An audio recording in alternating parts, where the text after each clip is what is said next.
This week, we're talking about something that's not easy, but incredibly important. It's step 8 in the 12 steps. We made a list of all persons we had harmed and became willing to make amends to them all. Now, I know for some of us, this step might feel like walking barefoot across gravel.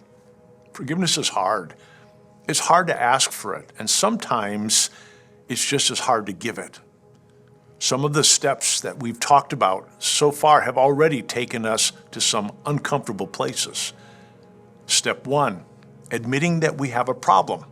That's big, but that's humbling. And step 3, letting go and trusting God with our life. That's not just a Sunday school answer. That's surrender. Then there's step 5, where we get honest with ourselves, with God, and with another person. That one can knock the wind out of you. But now, step 8 asks something deeply personal of us. It asks us to face the people we've hurt and get ready to say, I was wrong. Please forgive me. I want to ask you to listen today with your heart wide open, because maybe, just maybe, as we talk, God will bring someone to mind who needs to be on your list. And maybe this is the moment when you begin the journey of making that right. Now, I don't know about you, but for me, when I get hurt or when things get hard, I don't naturally default to forgiveness. We often put on armor instead of humility, right? So what gets in the way of us really doing this step? Well, I think we run into 4 roadblocks, and they all have self at the center. First, there's self-deception. We tell ourselves we really haven't hurt anyone, or that our good actions cancel out the damage we caused. Then there's self-image, that voice in our head that says, I'm better than this. I don't need to stoop down and apologize. That's pride talking. Self-defense shows up too. It whispers, but they hurt me first. And suddenly we're trapped in a loop of blame and justification. Finally, there's self-protection. We build emotional walls, maybe because we've been deeply hurt before. So we decide we'll never open ourselves up again. And that can feel safe, but it's a lonely, heavy kind of safe. But there's hope. There's a better way forward, and it starts with a simple act.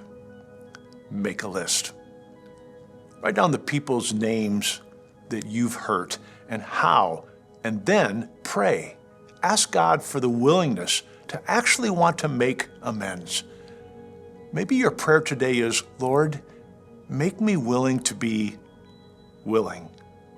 Because sometimes we're just not there yet, and that's okay. God can work with that prayer.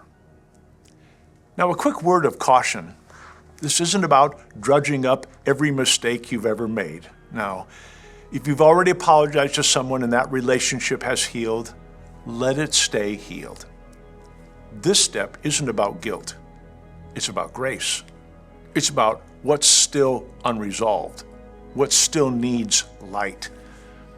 There are also certain roles where wisdom is required. For instance, as a parent, you may have made a tough call that your child didn't like.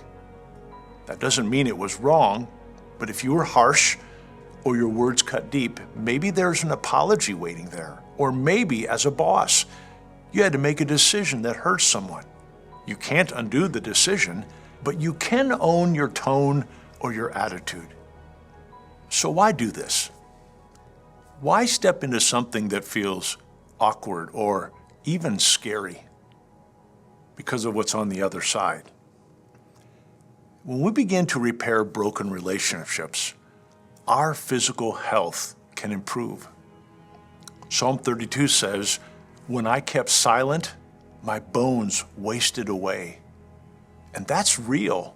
Unresolved stress, guilt, tension.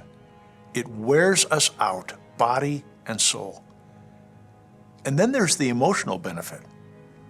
Scripture tells us to get rid of bitterness and rage, and to be kind and compassionate. But how do we do that if we're carrying years of emotional weight. This step is like dropping a backpack full of rocks you didn't even realize you were carrying. There's freedom in that. And spiritually, this one is big. Jesus said that if we don't forgive others, our Father won't forgive us. That's not just a throwaway line. That's a reminder that our relationship with God is deeply connected to how we treat each other. If I'm holding on to a grudge, or if I refuse to make something right, that doesn't just affect the other person. It affects my soul. Relationally, this step builds bridges. It gives us a chance to repair what's broken and to create new patterns for future relationships, ones rooted in humility, grace, and truth. But this takes courage and honesty and trust in God. And so here's where I want to leave you, and I'd love for you to talk about this together as you reflect on what we've shared. Ask yourself, which of those roadblocks, self-deception, self-image, self-defense, or self-protection, hits closest to home for you? What would it look like to begin letting go of that? Have you ever been on the receiving end of someone making amends? How did it change your relationship with them or your heart? And what would it mean for you this week to pray that simple prayer, Lord, make me willing to be willing? And finally, if a name has come to mind while we've been talking, what's one small next step you can take? Maybe it's writing it down. Maybe it's starting that prayer. Maybe it's a conversation you've been putting off. Whatever it is, remember this: you're not doing it alone. God is with you, and there's healing, real healing, on the other side of that step.